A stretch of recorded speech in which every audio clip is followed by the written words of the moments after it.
afternoon. We want to welcome everybody and thank you so much for coming this afternoon. My name is Victoria Nave. I serve as State Representative for House District 107, which covers parts of East Dallas, South Garland, and Mesquite, Texas. We're here today joined by several of our colleagues to talk about this bipartisan measure.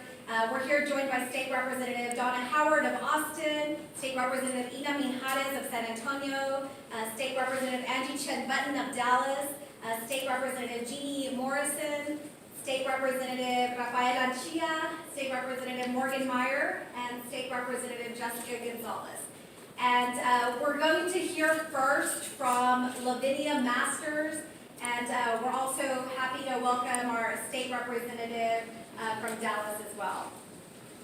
So we're going to hear first from Lavinia Masters, who's going to share her story, and then I'm going to talk about House Bill 8, and then I'm going to turn it over to my colleagues to talk about several bipartisan pieces of legislation. So with that, please help me welcome Ms. Lavinia Masters.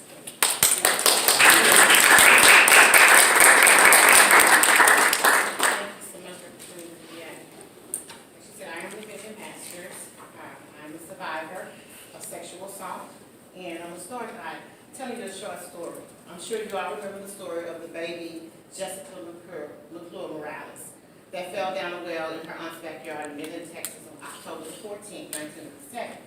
They said that well was an 8-inch by 20-centimeter well casing, and that baby Jessica was trapped down there underground for 56 hours, which is about over 2.5 days. The rescue made national attention, and even ABC Television made a movie for it, the horrific event, a tremendous rescue entitled Everybody's Baby, the rescue of Jessica LaClure. Then there's my story, Lavinia Masters, on July 31st, 1985, a 13-year-old girl that fell victim to a violent and brutal rape by knife point in the comfort of my own home in Dallas, Texas, by an unknown perpetrator. My evidence on my life sat on the shelf in a box at the UT Southwestern Forensic Hospital waiting. And I too was like baby Jessica. I sat alone in the darkness. Alone, afraid, terrified, traumatized, wondering when would my first responders come to my rescue. But unfortunately, and obviously my life was not deemed important as I sat there trapped just as baby Jessica. But my rescue did come over 21 years later. 21 years later, I still have to digest that sometimes. I was left alone, abandoned. I felt no one cared, and everyone forgot about me. But fast forward, May 2005, the Dallas Police Department, under the leadership of Sergeant Patrick Welch, who is now retired, started the CCAP program, or the Sexual Assault Cold Case Program. It was at that moment I knew that although my first responders had forgotten about me and left me alone in the dark, that God did not forget about me. You see, He gave each of us a gift, and it's called DNA, and of which I like to call a footprint from God. And it was with this DNA that the Dallas Police was able to rescue me from my darkness, my box on the shelf, my well casing. My perpetrator, he violated others. When they finally found out who he was known as a serial rapist, all because my evidence sat on the shelf. He could have not raped somebody's daughter that he carjacked and raped. He could have not raped somebody's grandmother, saying, oh, 65-year-old woman came from her window and raped her at knife point.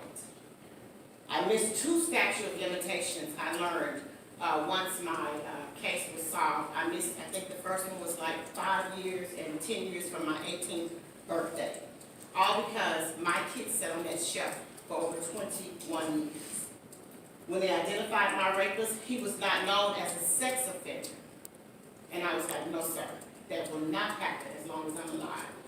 It needs to be known what he's capable of and what he will do to people if he's free, because he did spend 10 years in the Texas Department of Corrections, but obviously they could not rehabilitate him because once he was released, he did the same thing, raped someone else in their home by knife point.